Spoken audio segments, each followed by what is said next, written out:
Silahkan Pak Ustadz untuk 5 menit Pak Ustadz dari jam 12 ke angka 1.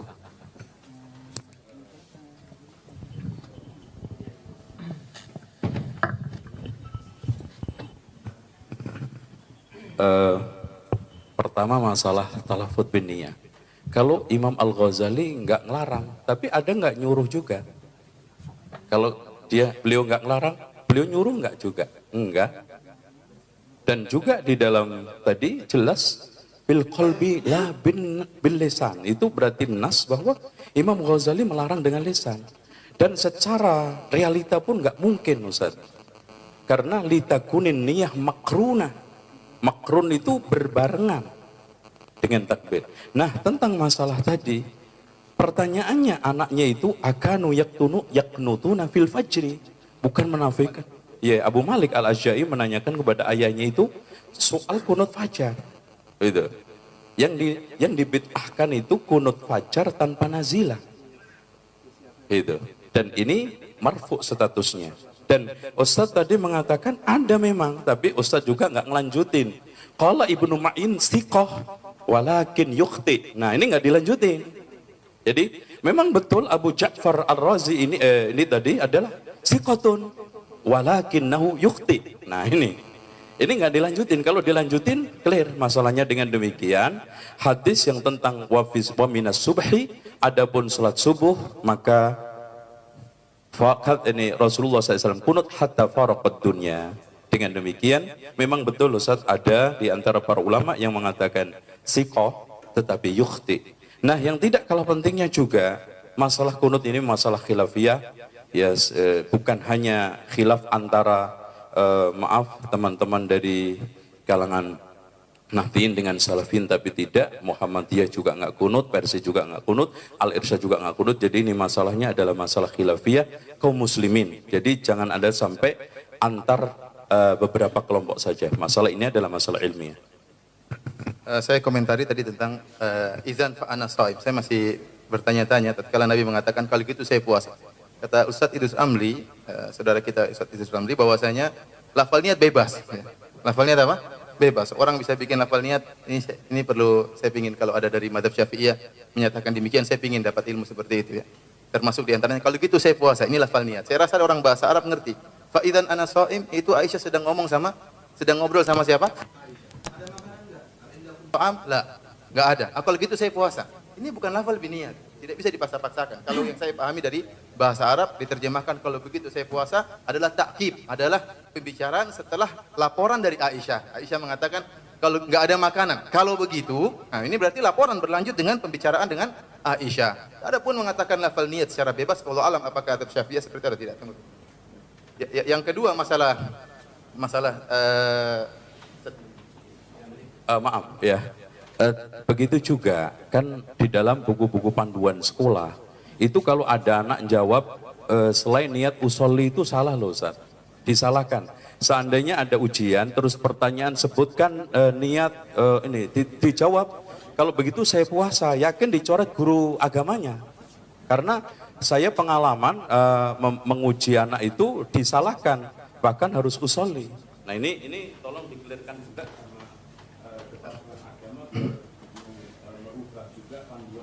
Jadi boleh saya puasa, boleh.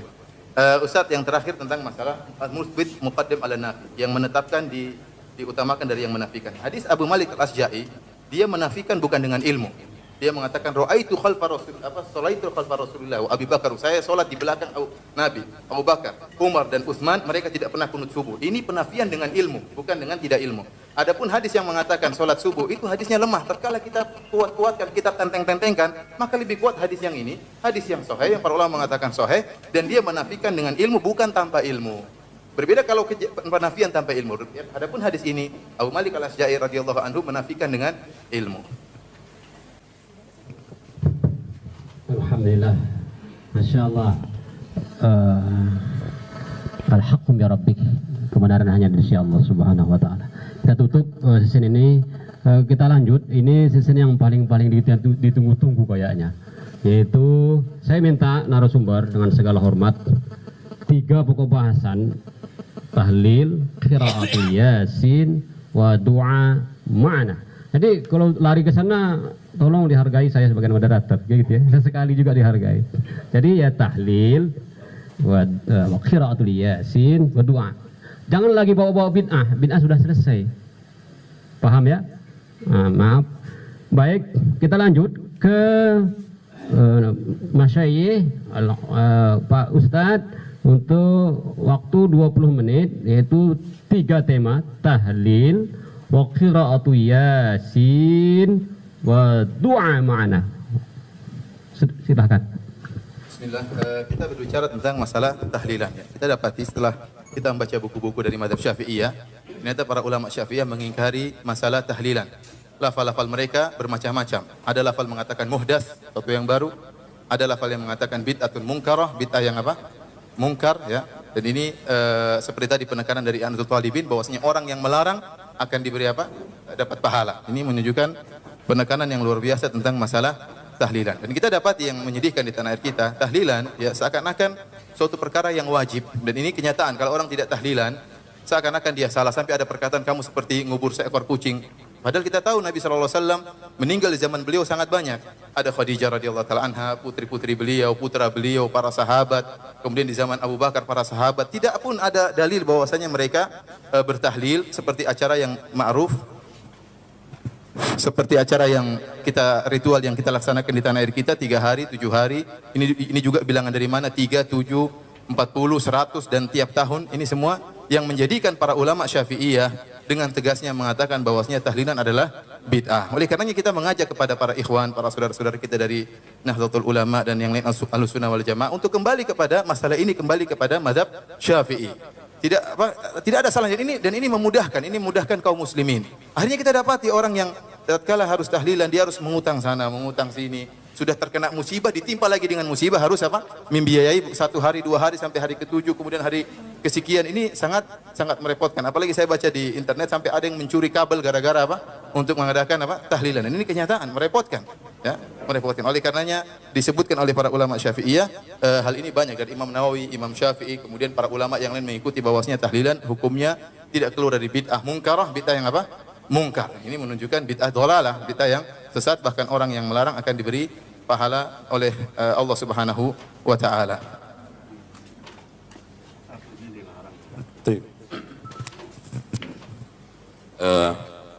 Saya kira kalau tahlilan itu gini kan, kalau Ustadz Romli masih ingat di pondok dulu kan pesannya Kiai.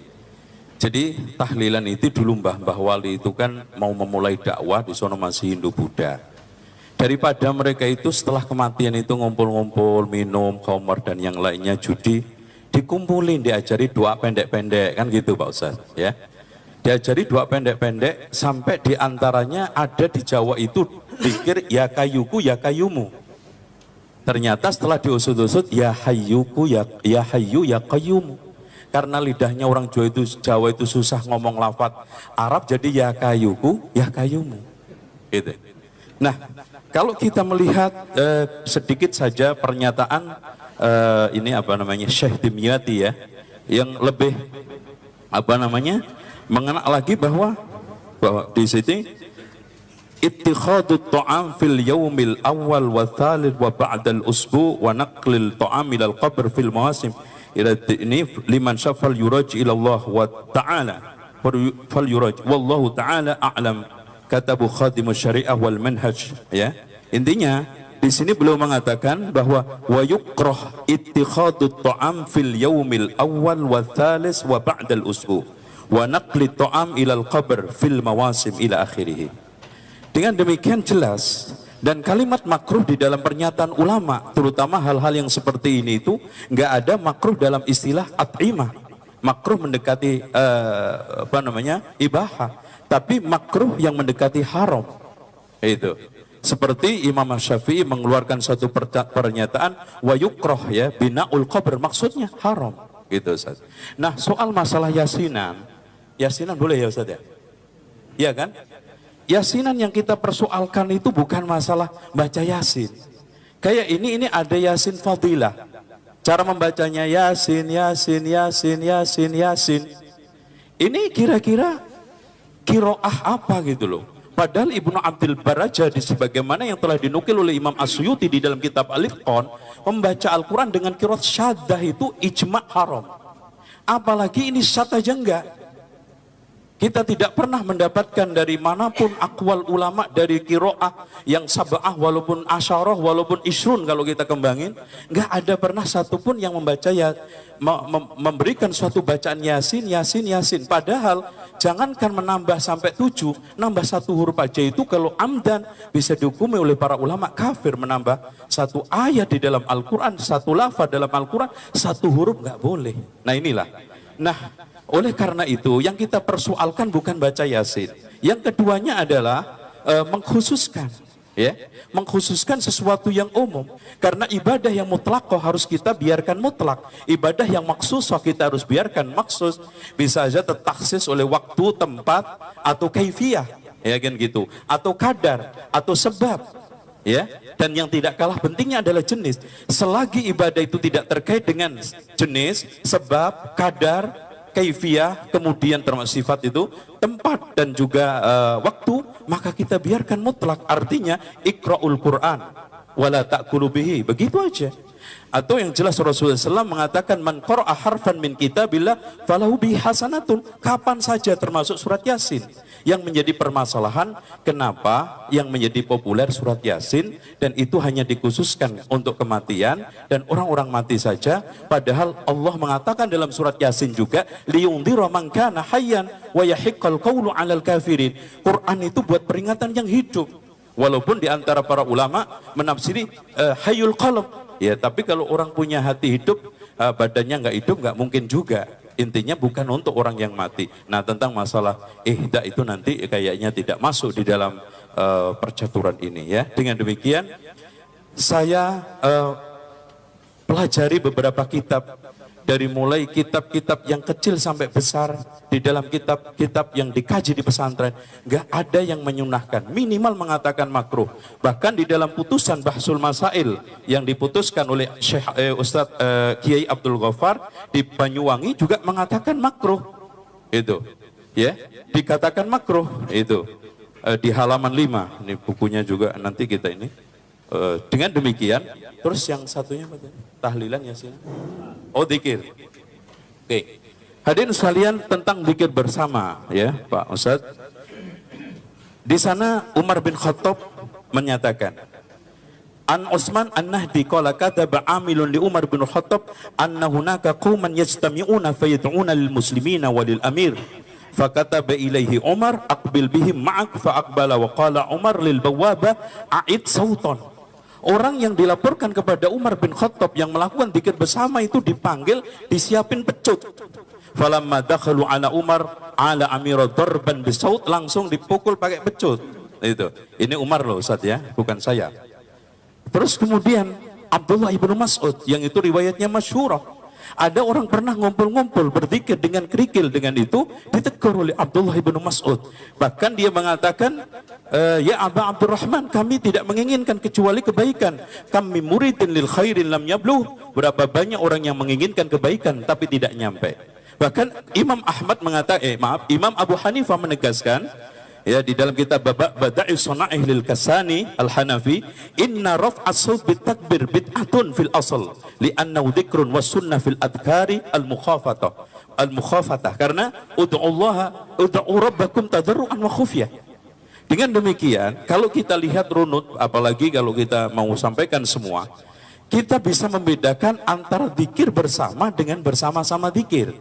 Di antara teman-teman kita yang melakukan zikir bersama memakai hadis-hadis yang ada di dalam Sahih Bukhari Muslim itu digunakan untuk sebagai dalil alasan zikir bersama. Salah, itu hanya menjelaskan bersama-sama zikir. Ayo di tempat ini jangan sampai nggak zikir. Yang ini baca sholawat, yang ini baca tasbih. Yang penting sama-sama zikir. Jangan bengong lagi itu. Bukan zikir bersama-sama. Kalau zikir bersama-sama itu konteksnya beda. Inilah yang dimaksud Umar, inilah yang dimaksud Abu Hanifah, ya, bahwa beliau melarang tentang masalah itu. Nah, kalau sekarang dalil tentang zikir setelah sholat itu merupakan suatu ini telah ditegaskan oleh Imam An-Nawawi bahwa Imam Syafi'i menganjurkan untuk mengeraskan li ajli ta'lim, hanya untuk mengajar sesekali aja. Itu dinukil juga oleh Imam Ibnu Hajar di dalam Fathul Barinya. Oleh karena itu, permasalahan zikir bersama, titik permasalahannya yang kita harus dudukkan adalah bersama-sama zikir atau zikir bersama-sama dulu. Karena nas-nas yang telah diturunkan oleh hadis-hadis baik dari Quran juga, fadkuruni adkurkum, dan juga faida afattum min arafatin fadkurullaha, dan juga hadis Rasulullah, dan juga pernyataan Umar dan pernyataan Abu Hanifah dan ulama yang lainnya. Maksudnya bersama-sama zikir, bukan zikir bersama-sama. Wallahu a'lam. Terima kasih, silakan. Terima kasih. Terima kasih. Yang pertama masalah tahlilan. Ini yang dimaksud tahlilan itu makanannya, bukan bacaannya, bukan ihda usawabnya kan ya. Kan yang 7 hari itu yang dibicarakan di dalam kitab-kitab fikih itu memang hukumnya makruh. Makruhnya itu mengapa? Karena yang sunnah itu adalah tetangga memberikan makan kepada keluarga duka cita. Berdasarkan hadis isna'u li ali Ja'far tu'aman fa innahu qad atahum ma syaghalahum. Buatkan makanan untuk keluarga Ja'far karena mereka sedang berduka cita. Jadi yang sunnah tetangga memberikan makan untuk keluarga duka cita. Karenanya kalau dibalik keluarga duka cita membuat makan untuk tetangga, maka hukumnya makruh karena mukhalafah lis sunnah. Karenanya kata para ulama, ini alasannya karena memberatkan. Dalam teori usul fikih, al-hukmu yaduru ma'a illatihi wujudan wa adamah. Hukum itu akan selalu berputar bersama illatnya. Ketika illat itu ada, maka hukum ada. Ketika tidak ada, maka tidak ada. Karenanya kata para ulama, ketika hidangan makanan yang diberikan kepada jamaah itu murni dari keluarga duka cita, maka hukumnya makruh. Tapi kalau makanan itu bukan dari keluarga duka cita, dari tetangga, orang lain, maka tidak makruh. Karena sudah tidak memberatkan. Kaidah usul fikihnya seperti itu. Seperti diterangkan oleh seorang ulama Syafi'iyah, mufti Syafi'iyah dari Irak, Syekh Abdul Karim Al-Mudarris dalam kitabnya Jawahirul Fatawa. Nah, kondisi yang ada di Indonesia ketika ada orang meninggal, yang dikeluarkan itu tidak murni dari keluarga duka cita, tetapi banyak sumbangan dari tetangga. Bahkan dulu saya ketika teman-teman saudara Mundo kalau tidak punya beras mau dikirimkan, biasanya pinjam kepada orang yang keluarganya meninggal. Karena oleh orang diantari beras banyak sekali sampai berkuintal-kintal itu. Bahkan ketika kakak saya meninggal kintalan. Ini mungkin tidak tahu ini apa? Yang Ustadz Zainal udah tahu masalah ini. Jadi makruh ketika itu memang murni dari keluarga duka cita. Kalau dari luar maka tidak makruh. Yang kedua, seandainya ini makruh karena ini budaya tradisi, kalau ini dilawan akan menimbulkan gejolak. Dan itu tidak bagus. Kata para ulama, ada kitab seperti saya terangkan tadi, maaf, saya tidak berdalil dengan al-adah muhkamah. Tolong dicatat dalil saya. Jangan yang tidak saya katakan jangan katakan saya katakan. Imam Ibnu Muflih Al-Maqdisi dalam kitab Al-Adab Asy-Syar'iyyah mengutip dari Imam Ibnu Aqil dalam kitab Al-Funun, kata beliau, la yambaghil khuruj min adatin nas illa fil haram. Tidak sebaiknya meninggalkan adat masyarakat selama adat itu tidak haram. Jadi selama tidak haram tidak sebaiknya meninggalkan. Mengapa? Ini bukan karena takut, tetapi berdakwah kepada masyarakat dengan pendekatan hati, dengan pendekatan lemah lembut. Mengapa? Dan ini yang dilakukan oleh Rasulullah SAW. Di dalam kitab itu diterangkan riwayat Bukhari Muslim, fa innar Rasulullah SAW tarakal Ka'bah wa qala laula hittanu qaumiki bil jahiliyah la fa'altu. Karena Rasulullah SAW membiarkan Ka'bah dan tidak melakukan rekonstruksi. Alasannya karena umat Islam baru meninggalkan masa-masa jahiliyah. Suatu ketika Rasulullah SAW bersabda kepada Aisyah, Ka'bah itu bukan Ka'bahnya Nabi Ibrahim. Pada masa jahiliyah pernah roboh ketika orang Quraisy membangun Ka'bah bersamaan dengan krisis ekonomi. Karena tidak ada biaya, Ka'bah dibangun lebih kecil. Lalu kata Aisyah, kenapa Rasulullah tidak dibongkar, dibangun lagi? Kata Rasulullah, laula hittanu qaumiki bil jahiliyah la fa'altu. Seandainya bukan karena kaummu baru meninggalkan masa-masa jahiliyah, Ka'bah itu saya rekonstruksi. Ka'bah saja dibiarkan, apalagi cuma tahlilan 7 hari. Penting mana merubah Ka'bah dengan merubah acara tahlilan 7 hari? Karena Ka'bah itu kiblat umat Islam. Ternyata Ka'bah ini setelah tahun 65 Hijriah dibongkar oleh Khalifah Abdullah bin Zubair. Cuman Abdullah dibangun kembali seperti Ka'bahnya Nabi Ibrahim, lebih besar dari yang ada. Cuma bin Zubair ini menjadi khalifah tidak kondusif, perang terus dengan Bani Umayyah. Akhirnya kalah. Setelah dia kalah, proyek khalifah yang baru Abdul Malik bin Marwan, Ka'bah ini dibongkar, dikembalikan lagi ke Ka'bahnya jahiliyah. Alasannya ini Ka'bahnya Abdullah bin Zubair, bukan Ka'bahnya Rasulullah sallallahu alaihi wasallam. Akhirnya ada seorang ulama menyampaikan kepada Abdul Malik bin Marwan bahwa ini Abdullah bin Zubair mendapat wasiat dari Aisyah dari Rasulullah sallallahu alaihi wasallam. Setelah Bani Umayyah ini tumbang, diganti Bani Abbasiyah, Harun ar-Rasyid punya rencana membongkar Ka'bah. Alasannya ini Ka'bah bid'ah, Ka'bahnya Bani Umayyah. Ka'bahnya Bani Umayyah lebih bid'ah daripada tahlilan. Tambahan dari saya yang tahlilan itu ya. Kemudian beliau minta pendapat para ulama. Ternyata apa kata Imam Malik? Imam Malik mengatakan, la taf'al ya Amirul Mukminin, fa inni akhafu an takuna mal'abatan bainal muluk. Jangan engkau lakukan wahai Amirul Mukminin. Aku khawatir Ka'bah ini menjadi mainan para penguasa. Setiap ada penguasa ingin menarik simpati rakyat, proyeknya bangun Ka'bah. Fatazula haibatuhu min qulubin nas, maka akan hilang wibawa Ka'bah dari hati umat Islam. Ka'bah sampai sekarang dibiarkan demi menjaga Ka'bah. Tradisi 7 hari itu dibiarkan, yang pertama karena makruh, yang kedua karena sudah adat istiadat, yang ketiga masyarakat banyak memberikan sumbangan yang dapat meminimalisir bahkan menghilangkan hukum makruhnya. Kemudian yang keempat juga demi menjaga hebahnya ulama dulu, para kiai, para ulama, para masyayikh, pesantren-pesantren yang mungkin tempat mondoknya Ustadz Zainal Abidin sampai sekarang masih tahlilan. Ulama-ulama dulu saja membiarkan, ini cuma tahlilan 7 hari. Ka'bah saja dibiarkan, apalagi tahlilan. Dasar yang digunakan oleh para ulama masalah tradisi ini, Imam Ahmad bin Hambal tidak sholat qabliyatul maghrib. Mengapa? Li'annan nasa yungkirun. Karena orang-orang tidak percaya kalau ini sunnah, akhirnya beliau tidak sholat itu.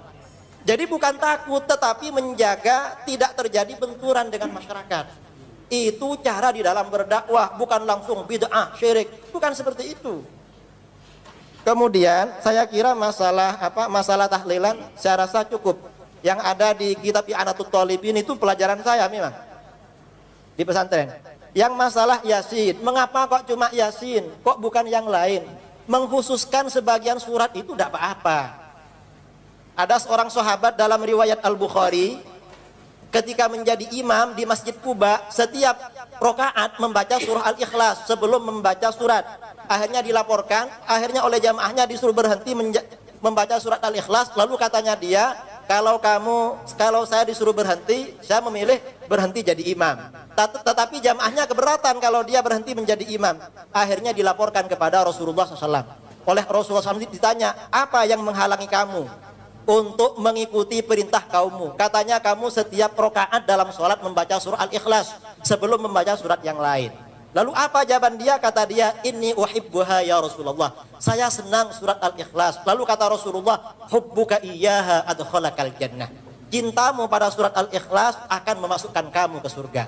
Kata Al-Hafidz Ibnu Hajar, berdasarkan hadis ini boleh mentahsis sebagian ayat Al-Quran bimailin nafsi wal istikthari minhu, dengan kecondongan hati dan memperbanyak membacanya, dan itu tidak dianggap meninggalkan dan membenci yang lain. Biarkanlah orang membaca Yasinan daripada orang tidak baca surat Yasin. Apalagi memang surat Yasin ini memang dianjurkan dibaca dalam hadis yang disahihkan oleh Ibnu Katsir ya, dalam tafsirnya riwayat Abu Ya'la, man qara'a Yasin fi lailatin asbaha maghfuran lah, isnaduhu jayyid. Barang siapa yang baca surat Yasin pada malam hari, maka dosanya diampuni. Jadi memang berarti ini mengandung hukum masyru', dianjurkan membaca Yasin tiap malam. tiap malam membaca surat Yasin. Orang-orang kita kalau tidak berkumpul kadang malas. Daripada tidak baca surat Yasin, biarkan berkumpul. Yang penting mereka baca surat Yasin. Kemudian banyak dalil-dalil masalah surat Yasin. Kemudian yang ketiga, ini kembali ke Yasin Fadilah. Ini sebenarnya persoalan lain. Mengulang Yasin 7 kali itu bukan qiraah syadzah.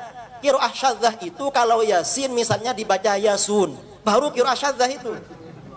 Ini cuma takrir, cuma tardidil ayat. Mengulang-ulang bacaan ayat di dalam kitab-kitab hadis itu juga dilakukan oleh Rasulullah Shallallahu Alaihi Wasallam dan para sahabat. Ada yang mengulang-ulang 1 ayat, ada yang mengulang-ulang 2 ayat sampai pagi. Coba baca di dalam kitab At-Tibyan. Saya tidak hafal hadisnya itu. Coba dibaca di dalam kitab At-Tibyan. Nah, orang yang kemudian menyelah-nyelahi doa antara surat Yasin, menyelah-nyelahi doa antara Al-Quran itu juga tidak apa-apa. Rasulullah SAW ketika membaca Al-Quran, setiap ada surah yang menerangkan azab, ya ta'awwad. Kalau ada surah, ada ayat tentang rahmah, beliau memohon kepada Allah turunnya rahmat itu. Mungkin orang yang baca surat Yasin ada hajat khusus itu. Dan itu dianjurkan. Dan ini bukan berarti membaca Yasin Fadilah itu dianjurkan. Tidak ada pernyataan ulama baca surat Yasin lebih afdal dari Yasin Fadilah lebih afdal. Tidak ada. Cuma kalau membaca surat Yasin dengan cara seperti itu dan ada ijazahnya, insya Allah ada khasiatnya. Dan khasiat ini diakui oleh para ulama, termasuk dalam kitab yang disebutkan tadi, Al-Itqan fi Ulumil Quran, karangannya Al-Imam Al-Hafiz Jalaluddin As-Suyuti, ada bab khusus fi khawasil Quran. Bab yang menerangkan tentang khasiat-khasiat Al-Quran. Dan ini juga diakui oleh Syekh Ibnu Qayyim al-Jauziyah dalam kitabnya Zadul Ma'ad fi Hadyi Khairil Ibad. Kata beliau, wa minal ma'lum anna di kalamin nas manafi' anna di kalamin nas manafi' mujarrabah wa fawaid mujarrabah. Ucapan manusia saja ada mantra-mantra, jampi-jampi itu ada khasiatnya. Fa kaifa bi kalamillahi rabbil alamin. Bagaimana dengan Al-Qur'an? Apalagi Al-Qur'an itu banyak khasiatnya. Mungkin yang baca surat Yasin Fadilah karena tertarik dengan khasiatnya itu. Ya mungkin nanti akan tanya itu, dari mana dasarnya Al-Quran hadis itu khasiat. Nah, khasiat itu kan tidak harus dari Al-Quran dan hadis. Ada yang dari Al-Quran dan hadis seperti khasiat tentang maghfirah ya, bagi orang yang baca surat Yasin, atau mungkin bisa mengentaskan krisis ekonomi yang baca surat Waqiah. Kata para ulama, khawasul Quran itu bisa diperoleh dengan tajaribil salihin, pengalaman orang-orang saleh, wa ilhamatil arifin, dan ilham atau mukasyafah yang diterima oleh orang-orang yang arif kepada Allah Subhanahu wa taala. Bisa seperti itu. Kemudian masalah doa bersama berkumpul-kumpul bisautin wahid. Membaca Al-Qur'an dengan bisautin wahid itu juga ada riwayat yang membolehkan. Misalnya hadis yang dijadikan sandaran oleh Imam Nawawi, majtama'a qaumun fi baitin min buyutillah yatluna kitaballah. Suatu kaum berkumpul dalam rumah-rumah Allah, mereka membaca kitab Allah, berarti mereka membaca bersama. Membaca bersama ini boleh jadi baca sendiri-sendiri, juga boleh jadi membaca bareng-bareng. Kalau membaca sendiri-sendiri ini banyak riwayat. Kemudian kalau membaca seragam juga ada pandangan ulama salaf yang membolehkan. Ini misalnya ada riwayat dari Abu Darda kan yadrusul Quran ma'ahu nafarun yaqra'una jami'an. Dia mempelajari Al-Quran bersama beberapa orang, semuanya membaca. Warawabnu Abi Dawud fi dirasah mujtami'in an jama'atin min afadilis salaf wal khalaf wa qudatil mutakallimin. Jadi masalah membaca Al-Quran bersama-sama ini sebenarnya banyak dasarnya. Ada membaca Al-Quran dengan cara idarah, gantian. Satu juz ini nanti ganti satunya. Imam Malik juga membolehkan. Kemudian masalah riwayat dari Umar bin Al-Khattab tadi. Riwayat dari Umar bin Al-Khattab tadi dan riwayat dari Abdullah bin Mas'ud, kata para ulama, kata Imam Jalaluddin As-Suyuti, yang melarang zikir jama'atan, zikir bersama secara bareng-bareng, itu bertentangan dengan dalil-dalil hadis yang beliau sampaikan, seperti yang beliau sampaikan di dalam kitabnya Al-Hawi fil Fatawi. Kemudian masalah tinggal berapa? tinggal 5 menit ya. Kemudian Syekh Ibnu Taimiyah. Syekh Ibnu Taimiyah ini di dalam majmu' fatwanya beliau juga membolehkan zikir bersama dalam majmu' fatwa juz 22 halaman 521. Ketika beliau ditanya tentang wasu'ila an rajulin yungkiru ala ahli dzikri yaqulu lahum hadza dzikru bid'ah wa jahrukum fi dzikri bid'ah wa hum yaftatihuna bil Qur'an wa yakhtatimun thumma yad'una lil muslimin al ahya wal amwat wa yajma'una at tasbih wat tahmid wat tahlil wat takbir wal hawqalah wa yusalluna ala nabi sallallahu alaihi wasallam. Beliau menjawabnya al ijtima' li dzikrillah wastima'u kitabih wad du'a amalun saleh. Jadi berkumpul untuk berzikir kepada Allah, mendengarkan Al-Quran dan berdoa itu amal soleh. Itu bisa dibaca di dalam majmu' fatwa beliau. Kemudian beliau juga ditanya, wasu'ila an awamin fuqara, orang-orang awam yang fakir, yajtami'una fi masjidin yadhkurun wa yaqra'una syai'an minal Qur'an, thumma yada'un wa yakshifuna ru'usahum wa yabkun wa yatadarra'un, wa laysa qasduhum min dhalik riya'an wala sum'ah, bal yaf'alunahu ala wajhi taqarrub ila Allah. Kata beliau, al-ijtima' alal qira'ah wa dzikri wa du'a hasanun mustahabbun. Jadi berkumpul dengan membaca Al-Quran, berkumpul untuk membaca Al-Quran dan zikir bersama dan berdoa itu baik dan mustahab dianjurkan. Cuma kata beliau, idza lam yuttakhadh dzalika 'adatan ratibatan, selama itu tidak dijadikan adah rotibah. Jadi tiap waktu misalnya itu menurut tidak mustahabnya. Tetapi walaupun tidak mustahab, ini bukan berarti makruh, bukan berarti haram. Kalau yang rotibah itu tidak mustahab, tetapi seandainya melakukan, berarti menurut beliau masih boleh itu. Karena di sini cuma pengecualian dari mustahab. Sama dengan tadi Imam Syafi'i mengatakan tidak dianjurkan zikir dengan mengeraskan kecuali untuk liqasdit taklim. Tidak mustahab itu artinya bukan berarti dilarang, masih bisa jaiz. Kemudian ini juga menyambung dengan yang pertama tadi ya, masalah makmum masbuk. Makmum masbuk yang saya terangkan tadi, saya menerangkan makmum masbuk itu bukan masalah bid'ahnya, tetapi masalah sunnah bermakna memulai. Jadi mungkin tadi Ustadz Zainal Abidin kurang tanggap dengan pernyataan saya. Kemudian yang kedua, saya kembali kepada yang tadi juga, bahwa sunnah takririyah itu oleh para ulama dijadikan dalil bid'ah hasanah.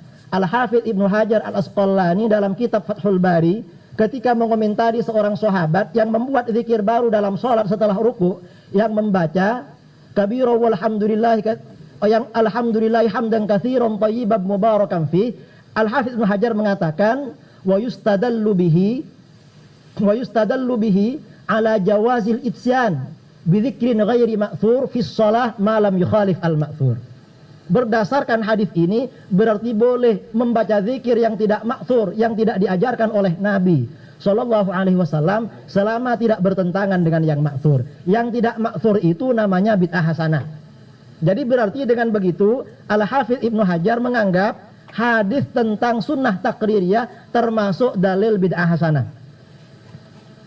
Kemudian masalah apa yang belum tanggapi?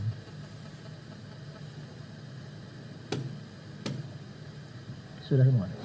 Saya kira semuanya sudah saya tanggapi. Saya tidak mau berlarut-larut masalah tadi ya, masalah Abu Ja'far Ar-Razi dari Yahya bin Ma'in ada riwayat, ada yang mengatakan thiqah, ada yang mengatakan saleh itu. Jadi saya kira tidak perlu diperpanjang. Saya kira cukup.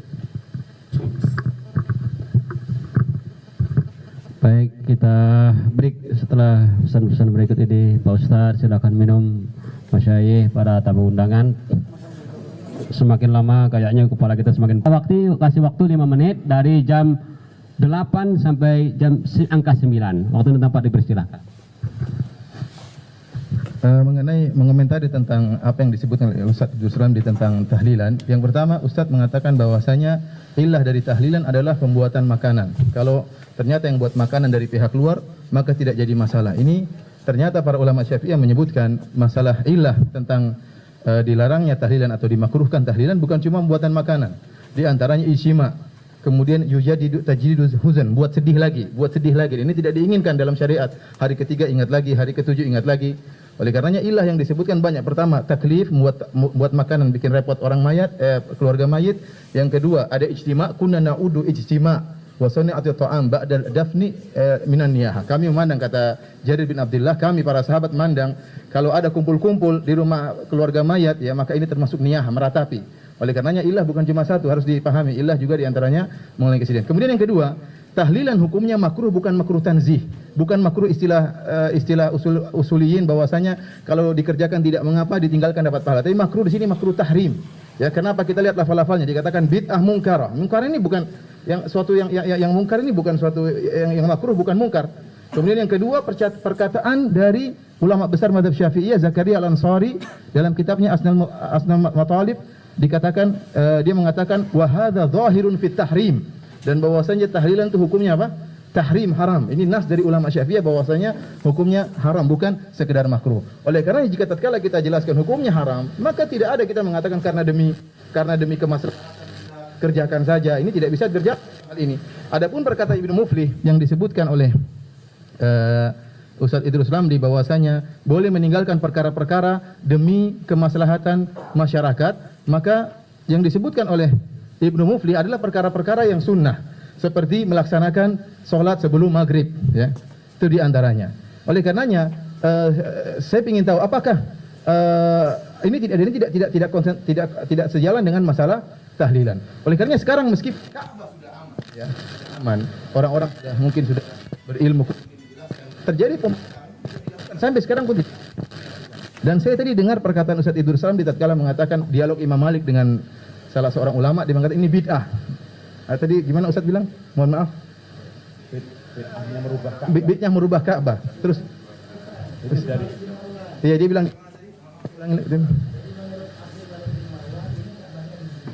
Antum tadi bilang lafal bid'ah. Masih ada apalagi bid'ah tahlilan. Tadi anda insyaallah nanti ada rekamannya, kita lihat. Antara Ka'bah dengan tahlilan. Nanti insyaallah kita lihat lagi, mungkin rekamannya ada. Oleh karenanya apa yang disebutkan dalil tentang perkataan ini muflis, karena itu perkara-perkara yang sunnah yang ditinggalkan tidak mengapa demi kemaslahatan. Adapun masalah yang haram yang bahasan. Saya lanjut. Maaf Ustaz, di dalam pernyataan At-Turtusi hadil athar, maksudnya majtama'a qaumun itu adalah taqtadi jawazal istima' li qira'atil Qur'anil Karim ala ma'na dars. Ya. Oleh karena itu untuk ngajar wa ta'allum wal mudzakarah. Yang sekarang menjadi pertanyaan tadi juga soal masalah suratul Ikhlas. Kita tekankan bahwa sahabat itu melazimkan membaca surat Ikhlas semata-mata karena disetujui Rasul. Buktinya ketika Mu'ad sholat Isya membaca surat Al-Baqarah nggak disetujui Rasul, nggak jadi sunnah. Itulah. Jadi bukan hanya semata-mata dasus sahabah sehingga dijadikan dalil untuk bid'ah hasanah. Bahkan di sini yang menjadi manat, kalau kaitannya ini kan awalnya kita harus berbicara masalah tahqiqul manat, terus tangkihul manat, takhrijul manat. Ketika kita sudah sampai pada takhrijul manat, maka di situ Rasulullah SAW yang menyetujuinya, bukan semata-mata sahabat. Karena buktinya ketika Rasul nggak nyetujui, maka itu nggak jadi sunnah. Contohnya Mu'ad bin Jabal ketika setelah sholat sama Rasulullah, ngimamin kaumnya membaca surat apa? Al-Baqarah. Dan dikatakan afatanun anta, kalau seandainya Rasulullah mengatakan maka itu bagus, maka menjadi sunnah. Oleh karena itu, nah tentang masalah Ustadz tadi ilham solihin dan yang lainnya bisa menjadikan untuk menentukan khasaisul Quran, kenapa kita tidak dahulukan wahyunya Rasulullah? Ya, oleh karena itu maka di sini iyyaka qaulun walaysa laka imamun. Waspadalah kita terhadap suatu pendapat yang kita tidak punya panutan, sebelumnya sebagaimana dikatakan oleh Imam Ahmad. Saya tutup. Beliau mengatakan kalau yang buat itu dari orang lain mungkin tidak apa-apa. Saya ingin ulama siapa yang pernah seperti yang ngomong seperti itu, dari NU atau dari manapun, dari Syafi'iyah. Maka ya. Baik, semakin lama semakin panas. Memang AC tak kuat guys. Lain kali Pak Kemenak tolong tambah AC Pak. Apa karena saya pakai jaket kali ya? Silakan Pak Ustadz Idrus Ramli, waktu 5 menit sampai jam 10 Pak Kiai. Terima kasih. Saya menanggapi Ustadz Zainal Abidin dulu ya, masalah baca Al-Quran bareng-bareng. Itu ada yang darus, ada juga yang yatlun, yang memang itu oleh para ulama yatluna kitab Allah, membaca kitab Allah, dan itu disebutkan dalam ijtima' bidzikr, bukan Darsil Quran, bukan. Kemudian masalah surah Al-Ikhlas dengan Mu'adz bin Jabal menjadi imam dengan surah Al-Baqarah. Ya kalau surah Al-Baqarah ya dimarahi karena kepanjangan, kasihan jamaahnya. Kalau surat Al-Ikhlas ya pendek. Orang yasinan itu yang datang semuanya sukarela. Dan itu cuma berapa menit itu? Mungkin 5 menit, 10 menit selesai. Jadi beda dengan surah Al-Baqarah yang panjang-panjang itu. Kemudian jadi perlu dibedakan yang masalah tahlilan ya. Jadi ilat makruhnya tahlilan. Kalau masalah makanan itu memang soal makanan itu dibuat dari keluarga kita atau dari masyarakat yang dari luar. Kalau menurut yang ada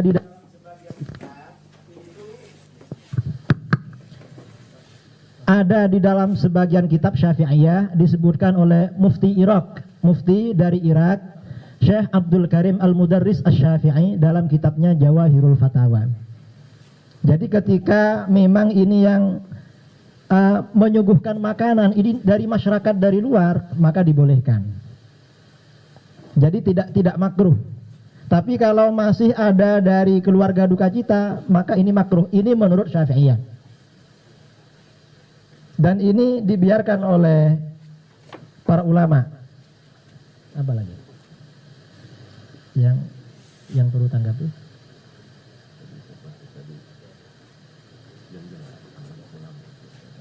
Yang masalah amal para ulama itu ada dalilnya.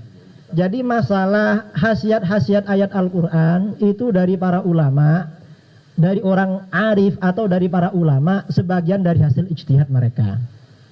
Dan itu diakui Syekh Ibnu Taimiyah diceritakan dalam kitabnya Madarijus Salikin. Ibnu Taimiyah mengatakan orang yang rutin membaca 41 kali ya qayyum la ilaha illa anta sebelum sholat subuh setelah fajar selama 40 hari, hatinya akan padam. Padahal itu tidak ada Al-Quran hadisnya. Tetapi itu tajribah, pengalaman. Kalau tidak pernah melakukan ya tidak tahu. Jadi misalnya kalau membaca ini sekian kali nanti bisa begini. Itu pakai pengalaman. Dan di dalam kitab-kitab ulumul Quran tadi ya, ulumul Quran, Al-Itqan fi ulumil Quran, Al-Burhan fi ulumil Quran, itu diterangkan tentang fi khawasil Quran. Syekh Ibnu Qayyimil Jauziyah dalam kitabnya At-Tibbun Nabawi, juga dalam kitab beliau Zadul Ma'ad, dan ini sebenarnya satu kitab, banyak menerangkan khasiat-khasiat ayat Al-Quran untuk kesembuhan. Padahal itu tidak ada Al-Quran hadisnya, tetapi murni ijtihad para ulama. Mengapa kita menerima ijtihad para ulama? Nah ini ada permintaan dari teman saya 1 menit, tinggal 1 menit saja ya. Assalamualaikum warahmatullahi wabarakatuh. Alhamdulillahilladzi yunazzahu an simatil qudusi wal alwani wal kaifiyat wassalatu wassalamu ala sayyidina Muhammadin nuzul mu'jizati zahirati alladzi hasala min nuri wujudul kainat. Ya, terima kasih atas waktunya, dan saya insyaallah hanya saya memberi masukan ya. Jadi setelah tadi dari berbagai macam paparan, ternyata amalan-amalan yang dibid'ahkan, dimusyrikan, itu semua ada dalil-dalilnya. Termasuk tadi kunut subuh segala macam, itu ada dalilnya, semua saya fotokopi. Nah, dari apa itu masih tetap ada membid'ahkan dan memusyrikan? Yang ini yang jadi masalah. Sedangkan di dalam Al-Quran kan bilang keras ya, kalau kita ini halal, tapi itu akan mendapat siksaan yang keras nanti di yaumil qiyamah. Itu ada di surat An-Nahl ayat 116. Itu bisa dicari ya, walat takul dan seterusnya. Itu di tafsir Ibnu Katsir ya, jilid 3 halaman 590 itu. Di situ diterang itu. Ini cuman jadi mohon maaf.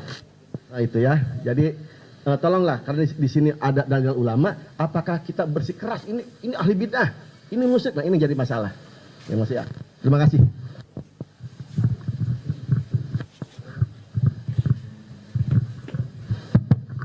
Ya Allah, alhamdulillah berkat pertolongan Engkau juga ya Allah.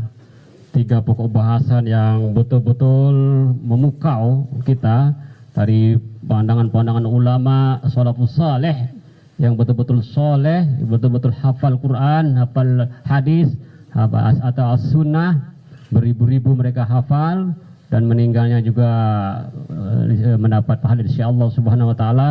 Mungkin yang sudah dengar itu biasa tuh ada dari Syarah Muslim, Fathul Bari, Al-Baihaqi, Al-Itqan. Yang pondok pesantren saya kira tahu lah ya. Yang tak pondok pesantren yang paling beli buku pinggir jalan kayak.